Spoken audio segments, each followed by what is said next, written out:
আসসালামু আলাইকুম, সকলকে রমজান মোবারক। আপনারা দেখতে পাচ্ছেন আমার গাছের পিছনে এই ভিউ খুব সুন্দর আসতেছে। কারণটা হচ্ছে কি জানেন? এই গাছের সমস্ত পাতাই সবুজ পাতা। কেননা এই গাছের যেগুলো পুরাতন পাতা ছিল সমস্ত ঝরে গেছে এবং নতুন করে মুকুল আসার কথা, বাট মুকুল আসে নাই। তার পরবর্তীতে এই গাছে পুরো গাছটা একটু খেয়াল করেন। পুরো গাছটা একদম নতুন সবুজ পাতা, এত সুন্দর লাগতেছে। সবুজ প্রকৃতি 99 থেকে আমি বলতেছি আপনাদের, সবুজের সমারোহ দেখার জন্য আজকে হাজির হয়ে পড়েছি। কেননা দেখেন, আপনাদের আসলেই খুব মনোমুগ্ধকর। এই গাছটার দিকে একটু চেয়ে দেখেন। পুরো গাছ আমার পিছনে দেখেন, এই গাছটা পুরো গাছই, এটা অনেক বড় একটা গাছ।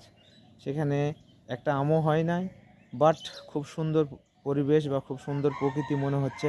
এবং খুব সুন্দর পিছনের ব্যাকগ্রাউন্ডটাও খুব সুন্দর মনে হচ্ছে। কেননা এটা হচ্ছে প্রাকৃতিকভাবে, এটা প্রাকৃতিক তৈরি, এটা আল্লাহর দান বলতে পারেন। এটা প্রাকৃতিক থেকেই সৌন্দর্য, তার কারণে তাকে এত সুন্দর দেখাচ্ছে। ধন্যবাদ সকলকে, আবারও ঈদ মোবারক।